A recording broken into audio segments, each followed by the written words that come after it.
Welcome. This is, again, another one of our industry expert interviews with the Strategic Alliances course. And I'm really excited today to have a SPIMA alum. We have Dylan Howe, who is the Vice President of Business Operations for the Guelph Nighthawks. So I remember Dylan was back in my marketing class years ago and volunteering for the River Lions. And so it's fantastic to have Dylan here today.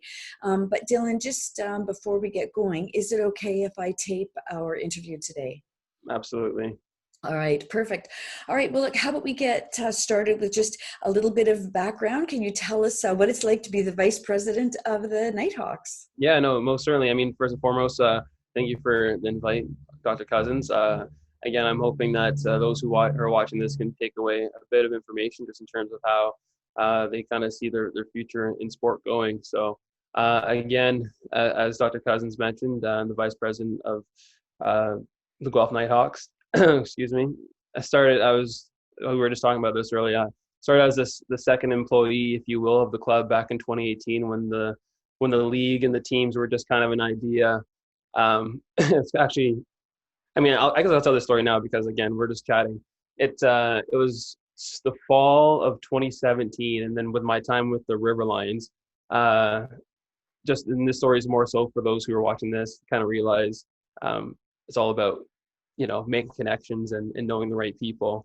But I used to work for the River Lions, and then my good friend Josh Canooster was at the time the director of corporate partnerships and sales, I believe was his official title. And it was at this point I would finish on my second season with the River Lions. We were preparing our second, and the idea of the CEBL was kind of coming together. We were kind of figuring out a few locations in the cities, and I was always bugging Josh. I was like, hey, Josh, like, what's going on with this league and what's going on with this team? Because, I'm going into my last year at Brock and I'm going to be looking for a job. And so it was, again, December. I bugged him. Then I showed up again in January, still kind of just grinding his gears about it. I was going into second semester. I guess at the time was my third year, maybe. I think it was like a Thursday afternoon or Friday afternoon. He goes, you know what, Dylan, I can see it. I'm going to put you as director of business ops in Guelph because they just announced Guelph as a franchise. I was like, oh, really? Like, actually, he's like, I'm going to do it. I'm going to call the league owner at the time, or still currently, and I'll get back to you. And so it was like a Friday afternoon. And he says, you know what, like, Dylan, you're set. I got you. You're going to be the director of business ops in Guelph. I'm like, okay, like, so that just means I have to change my course load around because what happened is I technically wasn't graduating because I studied a few extra courses. So that Monday I went in to meet with Stephanie Brooks and basically changed a few courses and enhance my course load, if you will. And then that May I moved to Guelph to start the role. Mind you, I was still taking summer courses because I just needed a few credits. So technically I was in my role with the Nighthawks in 2018, still doing in broad credits, and I ended up graduating that fall online, or not online, but at Brock in the fall of 2018. Mind you, I started back in June when we officially launched the club. So again, the roundabout wave, again, the reason why I told that story is that anything can happen, and you just kind of have to make sure you're prepared. And again, my role with the club has kind of transitioned from director of business ops to VP of business operations, but at the crux of it, it's still kind of stayed the same because we're a small office. Right now we have 5 full-time staff. My role, even as director of business ops, has always been revenue generation. So that means I oversee our ticketing department, merchandising, and then partnerships as well. But like I said, the reason why I mentioned that our office is only 5 full-time staff is because it's all hands on deck. Like, for example, we just wrapped up our summer series, and for about 3.5 weeks, I was down in St. Catharines, and I was our team's safety officer. So that meant every morning I was checking the temperatures of all of our players and all of our staff and just making sure that they were well and fit, as well as I was overseeing our basketball operations department as well. So just making sure that our staff and coaches were also healthy, but that making sure that they had everything they needed to do their jobs. So making sure the bus schedule was on time, making sure the guys were getting on the bus on time, making sure that again, we had our practice facility and workout facilities scheduled and prepared. And again, it's kind of the unique position of being in a smaller franchise, is just that every day is different, and you can kind of get your hands in every part of the club as well, right? So a roundabout way and a kind of long-winded sentence of me just saying that my role with the club started while I was at Brock, while I was technically a student, and that anything can kind of happen, and just like I said, just make sure that you're willing to just kind of get out there, and you never know where volunteering, or again maybe having a few friends or in high places may get you, but don't focus on that part in particular. Just know that again, relationships can take you a long way. So yeah, again, for my role with the club, it varies, but my sole focus is revenue generation. Okay, perfect. Then, based on your experiences with the River Lions, and actually I remember going to games and seeing you all mic'd up Yeah. and being ready for game Yeah. day. So it's great to see you still, especially in this role. But can you tell us a little bit about your experience with partnerships? Yeah, it was funny just looking back on my time with the Riverlines, because I was their game day coordinator. So that meant basically when it came to partnerships, my sole focus was ensuring they were fulfilled. So again, at the time, Josh was the director of corporate partnerships and sales. So he was essentially doing what I'm doing. So that's finding partners in the Niagara region who were willing to come on board, excuse me, with the River Lions. So when I was with them, halftime, quarter breaks, media breaks, whenever there was a partner involved in either of those stoppages, it was up to me to make sure that they're being fulfilled upon.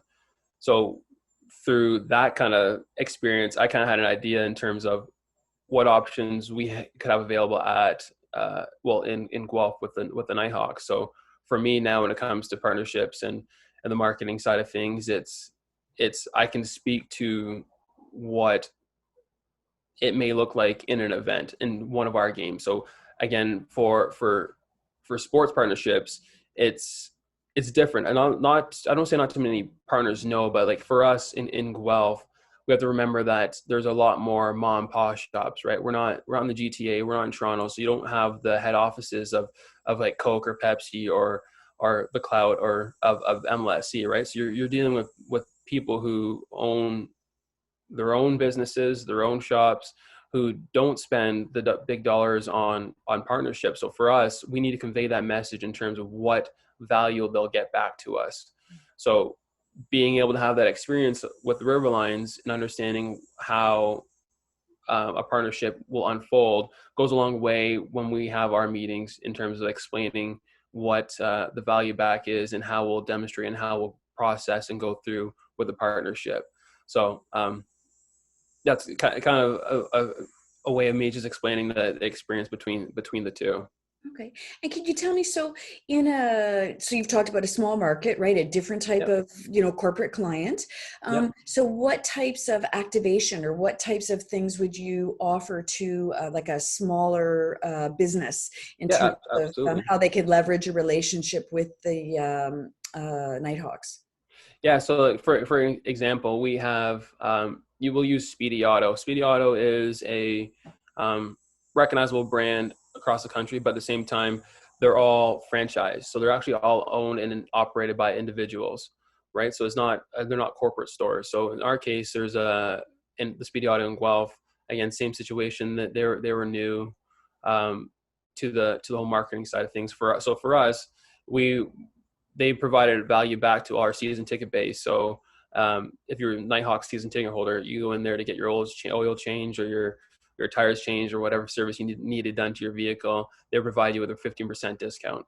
As for us, we provided them with the visibility of Nighthawks basketball. So in this case, in the summer series, knowing that our games were on CBC, nationally televised, as well in the CBC Gem app, they were provided with LED backdrop signage, as well as the speedy score of the game, or drive of the game. So for us on social media, it was a highlight pack, again, speedy vehicles driving basketball, drive to the basket. That was kind of us connecting the dots in terms of showing them the value of Nighthawks basketball.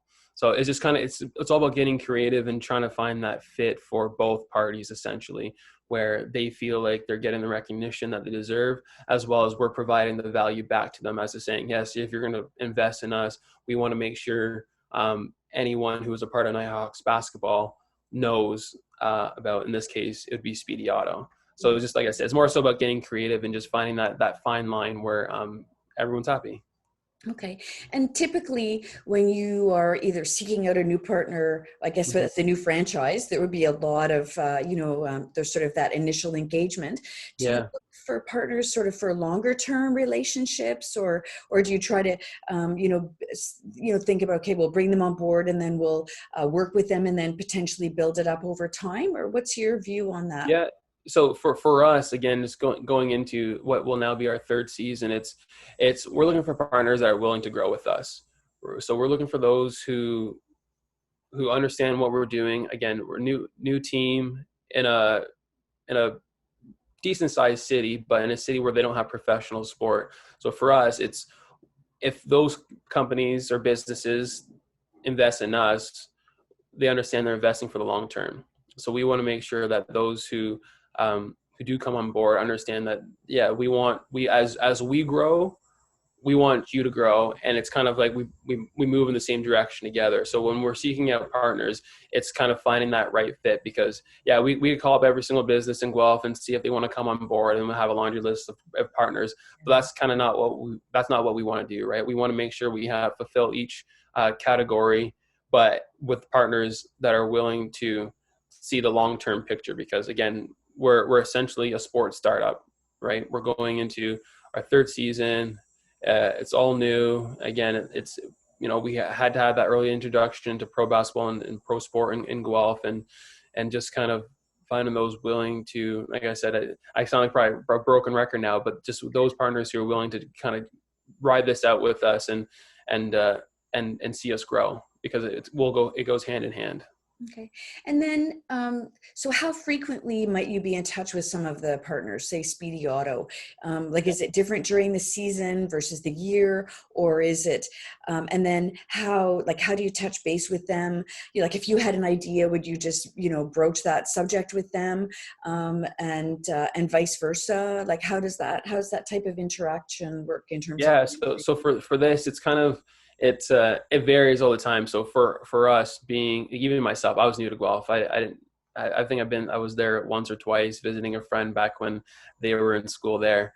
And so for us coming into a new city, it was starting with the basics. Just joining the Chamber of Commerce, the Downtown Business Association, and then going to those networking events, and again meeting those movers and shakers in Guelph, and getting a feel of who's out there, who attends these events, and at the same time, just having that soft sell of just have a conversation, exchange business cards, emails, follow up, ask for a chance to sit down, have a coffee, ask for an opportunity for us just to explain who we are, right? So it's kind of a long sales cycle in the sense of, yeah, we may touch base with a partner, and for argument's sake, say this week, say August 28th. Touch base, may set up a meeting with them, may not happen until September. Have the first meeting, explain just again general soft sell, have a conversation about who we are, because again, although we're new, right? So we need to explain, that going to our third season, we're professional basketball, we're the highest level, we play in the non-traditional basketball season, a lot of things that people don't know about. So we need to explain to them who we are and what we're about. And then from there, we would schedule a follow-up meeting. By that point, we have an idea in terms of whether or not they are interested. So by that point, we would put together a sales deck, just highlighting a few offers that we have, a few items that as a club that we have available. From that point, we would send that to them. They would have a look at it. We'd have another follow-up meeting to kind of go over what they liked, what they didn't like, again, just to brainstorm ideas. And then after that, again, we would send over a final version and have another final meeting. By that point, they would say whether this is something they're interested in or whether they're not. And if they are, fantastic. And then you kind of move forward with just the general paperwork of just finalizing contracts and so forth. But the cycle is long. But when it comes to partnerships and kind of what I was mentioning earlier for the mom and pop shops, these are their hard-earned dollars that they're parting with, right? Like a $10,000 partnership for a family-owned business is a lot, right? Because aside from supplies to run your business or payroll, it's not very often that medium-sized businesses are spending that much cachet on a partnership, let alone a sport partnership, where the return isn't the same if you were just buying a bus ad or if you're sending out mailers or what have you. It's kind of the more intangible effect, because again, if you're paying for a partnership where you get social media visibility, you don't entirely see that return just yet, right? Because your name is on a post, you don't get that right away. But what happens is, and I'm sure you've spoke to this with your students, is that intangible of just that visibility, right? Growing up earlier on in my schooling career, if you will, people always say, like, look at Coke and Pepsi. They spend a lot. Everyone's still going to buy Coke and Pepsi, but they need to stay visible, right? If they just stop spending, advertising dollars, people would probably still buy Coke, but you also want to be out in the market. Everywhere you turn, you want to see Coke, you want to see Pepsi in their eyes as a business. So for us, it's more so kind of explaining that to our partners of just being out there, being visible. So when you come into the Sleeman Center, you come to watch a Nighthawks basketball game, your company's everywhere. That's what you see. So that for that 3-hour window, when we have the fans in the building, their attention, it's focused on only the partners that have come on board with us, because again, it's that long-term play, if you will. So a roundabout way to answer your question. I'm hoping I answered all of them there, but yeah. And then you touched on something really interesting. So with the Speedy Auto and giving the discounts to the Nighthawks season ticket holders or fans, so I mean, they can actually do a bit of tracking of that return on. Exactly. And so do you try, when you're putting together the partnerships, to have something like that so that the partner, they can, because that one's like quite a clear, direct, okay, we had, 15 Riverhawks people come in to change up their tires, from winter to summer or what have you. Do you try to have a bit of a measure of a ROI that's a bit more tangible when you're speaking to people, or is it that you want visibility? It all depends. Like right now, we focus a lot on impressions and kind of where our season ticket members live and where they come from, where again, this is all from what we're able to pull from our social media. And then of course we have our own database we use Ticketmaster Arctics as well.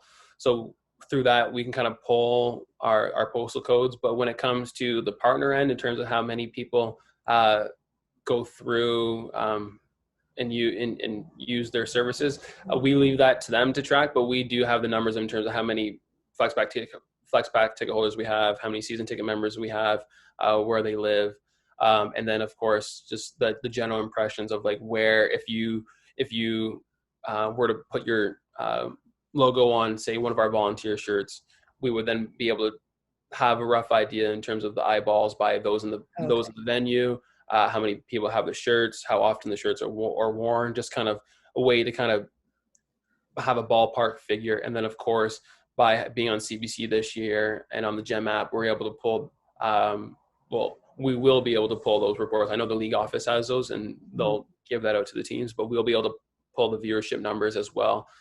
So in the future decks moving forward for 2021, we'll be able to include the impressions on social media broadcast, and then generally we would include in venue, but for obvious reasons we won't be able to add that as well, but we'll be able to pull from our 2019 numbers.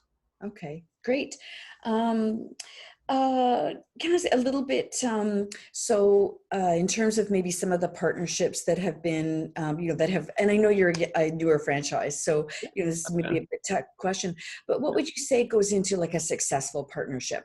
And I would say from both the partner perspective and yours, like in terms of, and maybe I'll extend this a little bit.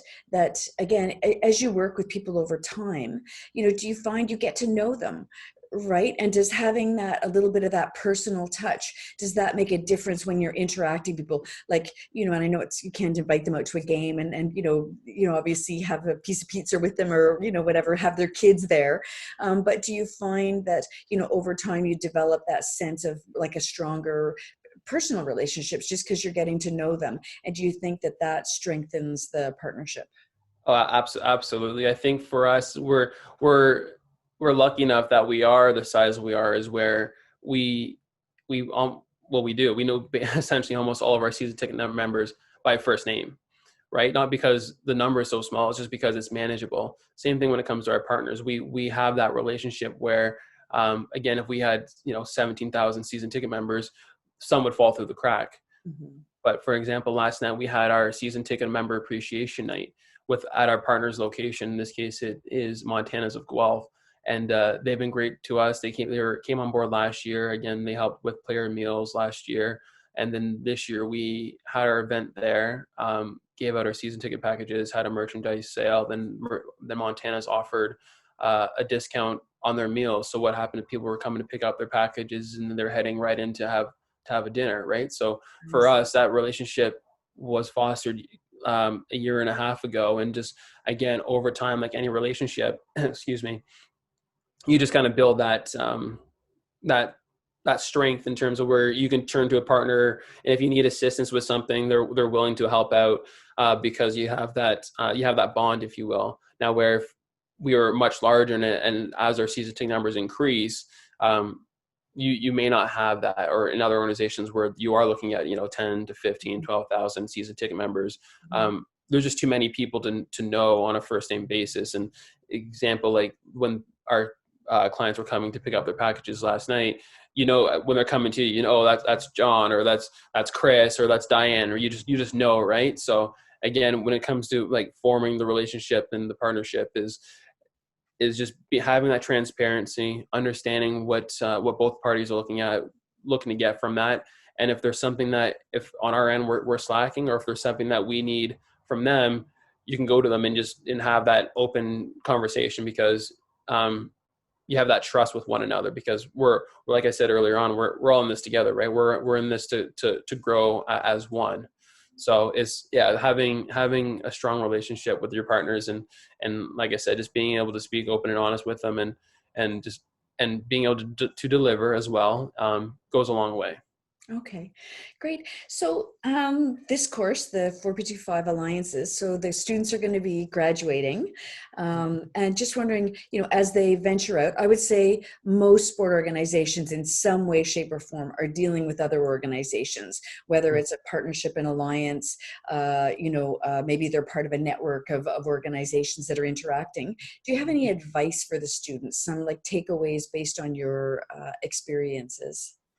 Yeah, that's because that's a common question in terms of, for students, what can you take away from school and when you get into the workplace. And it's my kind of tips are very, I don't know if it's just kind of the career path I've had aside from just sports, but if I had to give advice, and when I do, I always just tell students, just, it's okay to be a yes person. I know for whatever reason, I think people think that's a bad idea, just to be a yes person. But like, when it comes to work in general, it doesn't matter what industry you are. If you're willing to just kind of, again, primal language, but put up and shut up and go to work and put your head down and work, that gets recognized. And it gets recognized in the sense where, if you may not get an immediate thank you, hopefully you do, but if you don't, it doesn't go unnoticed. I know for the interns that I've had in the past, um, if you show up, work hard, do your best, don't think any job's above you.